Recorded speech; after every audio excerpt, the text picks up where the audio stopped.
தவிக தலைவர் விஜய் வளர்ச்சியை பிடிக்காமல் தான் பெரியாரை இழிவுபடுத்தி சீமான் பேசுவதாக அதிமுக முன்னாள் நிர்வாகி புகழேந்தி விமர்சனம் செய்தார். ஈரோட்டில் அண்ணா நினைவகத்தில் அஞ்சலி செலுத்திய பிறகு செய்தியாளர்களை சந்தித்த அவர், விஜய் கட்சி ஆரம்பித்த பிறகுதான் பெரியாரை இழிவுபடுத்தும் செயலை சீமான் தொடங்கியுள்ளதாக குற்றம் சாட்டினார். மேலும் மனநிலை பாதிக்கப்பட்டவர் போல பேசி வரும் சீமானை தேர்தலுக்கு பிறகு கைது செய்ய வேண்டும் என்றும், தேர்தல் ஆணையத்தால் அதிமுகவின் இரட்டை இலை சின்னம் முடக்கப்படும் என்றும் அவர் கூறினார்.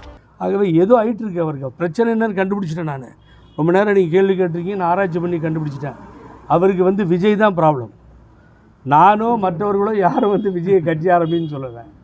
அவர் கட்சி ஆரம்பித்தா இவர் ஏன் இப்படியெல்லாம் மனநிலை பாதித்து இப்படி கத்த வேண்டிய காரணம் என்ன புரியல எனக்கு.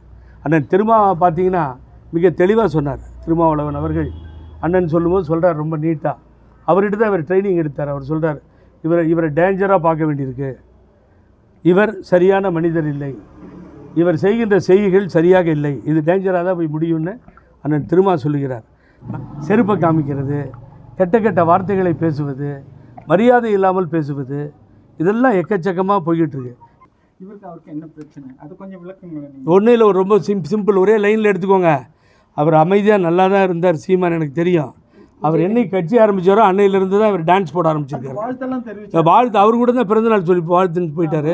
இப்போ ஏன் இப்படி டென்ஷனு, ஏன் இப்படி, ஏன் வளர்ச்சி பொறுக்காம அதுதான் சொல்லிட்டு இருக்கேன். அதே தான் தலைவர் அவர் சொன்னதுனால